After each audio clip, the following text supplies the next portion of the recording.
Hi, fourth grade. I'm excited to start adding color to our projects. Although Martin Luther King and our contest is really important, we watched a video on Martin Luther King already. We know a little bit about his life, but our main goal is to learn about diversity. Let's hear from my special guest about what diversity could mean. All right, so Miss Brooks, what does diversity mean to you? Hi, diversity to me means embracing everybody's differences. It means everybody isn't the same, but that's a good thing because it would be boring if we were all the same.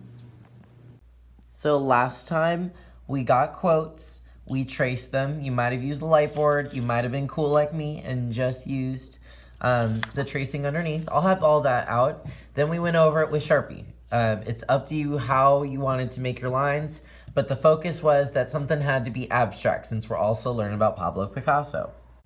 We're gonna have a couple days to finish these projects. So in order for you to have a really great entry, I hope that you're working hard. I'm gonna give you some options, and some of them are pretty boring. I'm gonna give you what I think are the boring options. You could use marker. It would take you forever though to color this whole thing because I do expect neat, tidy coloring. You could use crayon, but come on, we're in fourth grade. So I'm gonna give you some other options. I have bought some new colored pencils just for this project, the Sargent Art kind. I'm gonna show you how to use them. They're basically the same as normal colored pencils, but better. And you also have to take way better care of them. I'll have the colored pencils on the middle table. If you're gonna use them, please only take 3 at a time. How many? 3. The reason is I don't want any pencil hogs. Some people like to take all the pencils and just hog them up. Don't be pencil pigs. Be nice Nancy's and only take 3 at a time. I'm sure that you could also even share. The way that these are different from normal color pencils is that they are blendable. So what that means is I'm putting just a tiny bit of pressure. Don't go too hard with these. And obviously give it some color. I know you've used colored pencils before. And remember, you have a sharpener inside of your bin under the crayons that you can use if you need to sharpen this. These are new, so most of them should be pretty sharpened, but if not, obviously use that. Then you can take a different color. If you put them side by side, they'll start to blend together. So I know it's a little bit hard to see, but if you look closely, you're seeing that they're blending together. Most colored pencils can do this, but these are just exceptional in that way because they do a better job of doing it. So you can put these side by side and they'll start to blend a little bit. Sometimes they don't, sometimes they do, but that's an option for you. Here's the thing, you cannot drop these. Inside of this pencil is a breakable piece of color. I'll show you how that works on the board. Okay, so think to yourself, but I wanna know if you have ever had a pencil and you sharpened it and then the lead just kept falling out. Raise your hand if that's ever happened to you. Okay, I'm gonna show you why that happened. Whenever you drop a pencil, it causes a tiny break in the filament inside. So there's this piece of color that runs all the way through the piece of wood. It breaks. So every time you sharpen a pencil, it's all just gonna fall right out. Same thing with these pencils. These are expensive, but unfortunately they do break. Try your best to keep these from falling off the table, and also never throw these. I get super upset if I see them thrown. Also, make sure that you only have 3 at a table so they're not all falling and you're not being a pencil pig. If you would like to paint, that is also an option. I have 2 different options for you. You can even mix and match, but you can use 1 at a time. You could use my Crayola watercolors. These are the colors that you can choose from: red, orange, yellow, green, blue. Basically, the colors of the rainbow plus brown and black. And then I have the tempera cakes. Now, not the kind of cake you get for your birthday. This is not what you eat. This is called tempera cake because it comes in these little patties like this. And I'm gonna show you how to use this one first, but you could also choose watercolor. I'll show you that one. Whether or not you're using tempera cake or watercolor, you will need a placemat, you'll need a paper towel, and you'll need a paintbrush. There's different sizes. A lot of people tend to use the slightly bigger ones just because it covers more surface area, and we only have a couple days to work on these projects. Once you have those items, you can take them back to your seat, and then I'm gonna come back and get the tempera cake. So I put that down. Please don't try to carry all these things at once. I'm gonna come back and get my tempera cake. I should have a stack of them right here. You're also gonna need water, whether you're using watercolor, watercolor, and then tempera cake. You're going to need both of these items. Now I'm holding an iPad in one hand, but you could hold the tray in one hand and then the water in the other. So first let's start with the tempera cake. So I'll show you how to use it. You would set up your area, put your artwork over the messy mat. I would probably put your paper towel to the side in case you get a mess.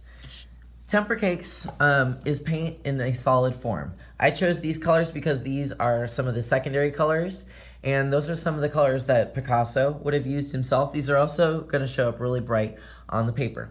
If you ever need to use this, you just dip in the water, let it drip, and then you swirl. I'm going to start with this orange. You have to swirl 20 times. How many times?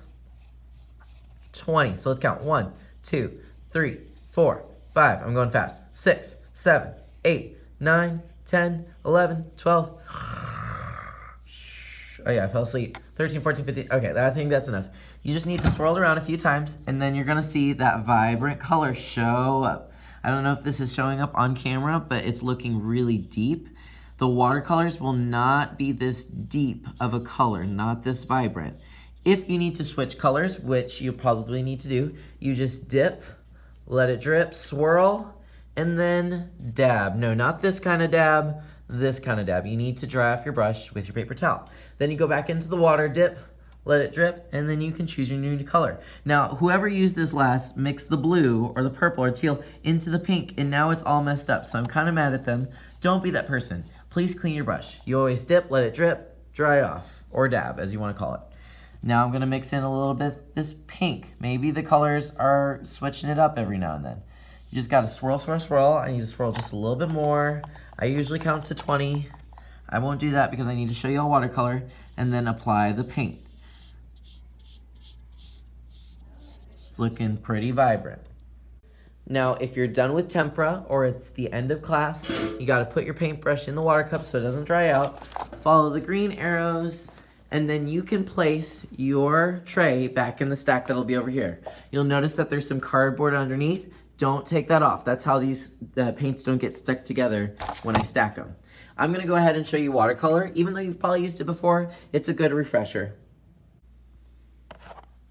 All right, so basically the same thing. You get a few more color options, but the premise is the same.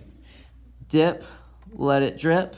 I'm gonna dry off just to make sure that none of that tempera cake gookiness is on the brush, no nastiness. Then I'm gonna go back into the water, dip, let it drip, and I'm gonna choose a color. I'm gonna do some yellow. Please make sure you clean the colors because this poor yellow always turns a different crazy ugly color because someone did not clean their brush. Don't be that person. I will find you. I won't like you. Don't be that person. Clean your brush because now this yellow is turning into more of an orange because someone didn't clean their color when they used this. But you are welcome to use the watercolor. Oftentimes the watercolor is the fastest way to finish this because I do expect it to be 100% colored. And it's more likely to be chosen if it has color. If you need to switch colors, dip, let it drip, dry off, dip, let it drip. I'm gonna do some blue. And I will put it right here. If for some reason this watercolor is not working out for you or you need to be darker, just swirl a few more times. The more water you add, the lighter it'll be. The more you swirl, the darker it will be. You can kind of see the difference. So I'm not gonna waste your time watching me work. I'm gonna show you cleanup, and then I'm gonna show you how to put up your artwork, and then I'm gonna let you get started.